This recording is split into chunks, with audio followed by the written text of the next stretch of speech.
Hello! In this video, I would like to answer Nora Maddock, who wrote two questions about my vibrato exercises in regarding to direction of the vibrato, and then also the 80-20 ratio I'm talking about. And my vibrato exercises are pretty explicit, but sometimes, of course, things like this happen. So I'm happy to answer questions. So the first question was about the direction of the vibrato. Some people say that it should be a diagonal direction, while other people are saying it should be parallel to the neck. Now, I think both are right, depending which vibrato you're using, and we'll talk about it in a second. If I'm using an arm vibrato, right, then my arm is, the vibrato comes from this joint, those two muscles are working here, and I'm just basically doing this movement. And if I'm putting the violin and I'm doing this movement, you can see that obviously it's a diagonal, and I'm pressing, and the joint is actually going back and forth in a straight line direct. Okay, like I'm bending back and forth, and just, you know, this is what happens. Now, when I'm turning into a wrist vibrato, the wrist vibrato changes the direction because the way the wrist is just built.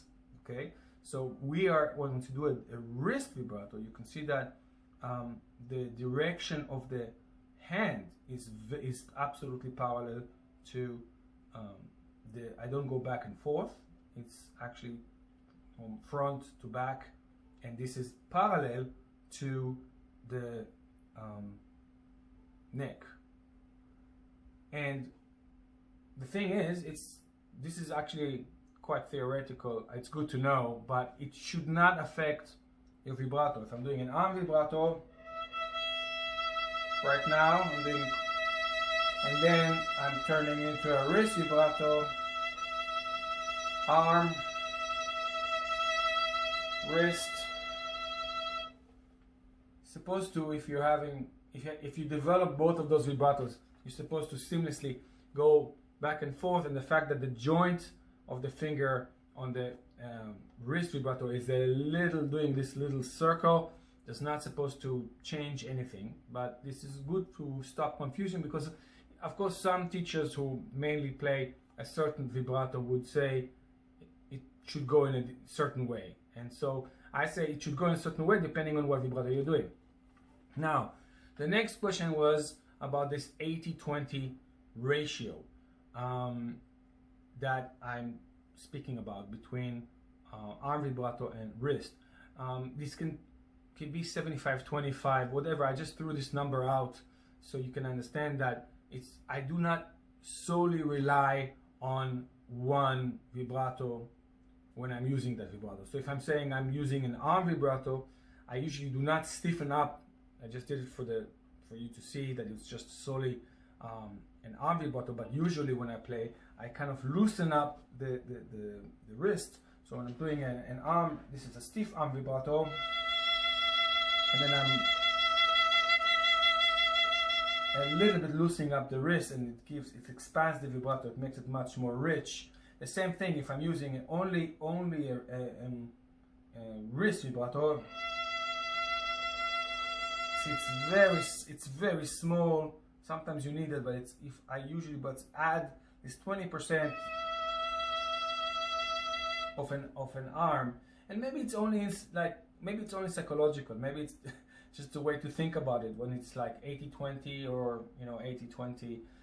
But it's great to be able to move yourself from one direction to another. Now, a word of caution, I'm speaking about single notes right now. I'm not speaking about double stops. Double stops, I tend to play much more arm vibrato. Some people have great wrist vibrato and very good flexibility, and they can go double stops.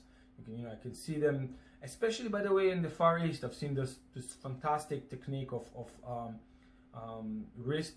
solely wrist vibrato, and whatever works for you.